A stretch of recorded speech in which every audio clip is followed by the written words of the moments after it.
राहुल गांधी अपने रंग में रंगे हैं और एक के बाद एक वार करते जा रहे हैं। नरेंद्र मोदी उन वारों से जख्मी होते जा रहे हैं और राहुल के सामने अपने कदम पीछे खींचने लगे हैं। पहले हाउस टैक्स, फिर वक्फ बोर्ड और अब अनुसूचित जाति आरक्षण मामले में नया कानून लाएंगे। इस रिपोर्ट में देखिए।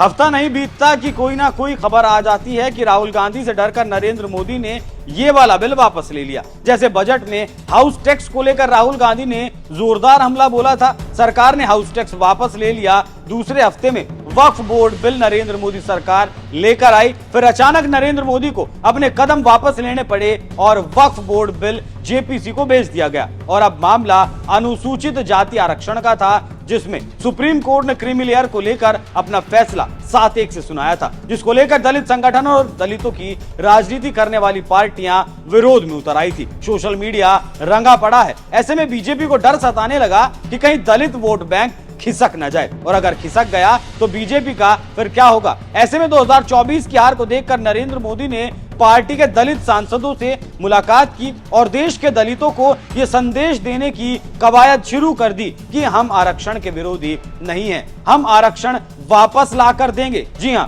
अनुसूचित जाति और अनुसूचित जनजाति कोटे के उपवर्गीकरण के पक्ष में सुप्रीम कोर्ट के फैसले पर सियासी हलचल तेज है। और इसी बीच खबर आ रही है कि दलित सांसद संसद भवन में नरेंद्र मोदी के साथ मुलाकात करेंगे। दलित सांसदों ने क्रीमी लेयर पर सुप्रीम कोर्ट की टिप्पणी को लेकर एक ज्ञापन सौंपा और मांग की कि इस फैसले को हमारे समाज में लागू नहीं किया जाना चाहिए। दलित सांसदों से पीएम नरेंद्र मोदी ने कहा कि वो इस मामले पर गौर करेंगे। आप जानते हैं कि सुप्रीम कोर्ट के इस फैसले पर चिराग पासवान, रामदास अठावले ने भी विरोध किया। चिराग पासवान ने कहा था कि उनकी लोक जनशक्ति पार्टी रामविलास इस फैसले के खिलाफ अपील करेगी। तो आप समझ सकते हैं कि आरक्षण को लेकर दलितों के लिए एक बड़ी जीत है। लेकिन कांग्रेस ने इस फैसले का सबसे पहले विरोध किया था। इसी को लेकर कहा जा रहा है कि राहुल गांधी की एक और बात मोदी ने मान ली है।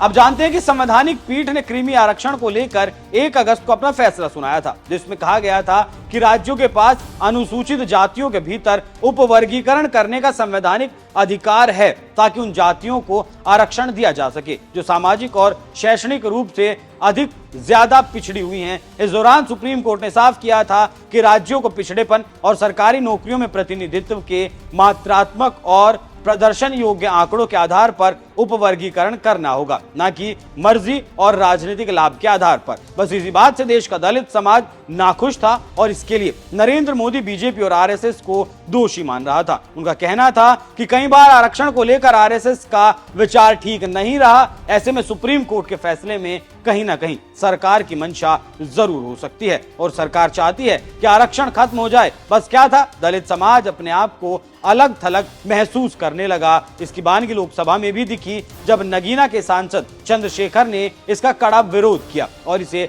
वापस लेने की मांग कर दी।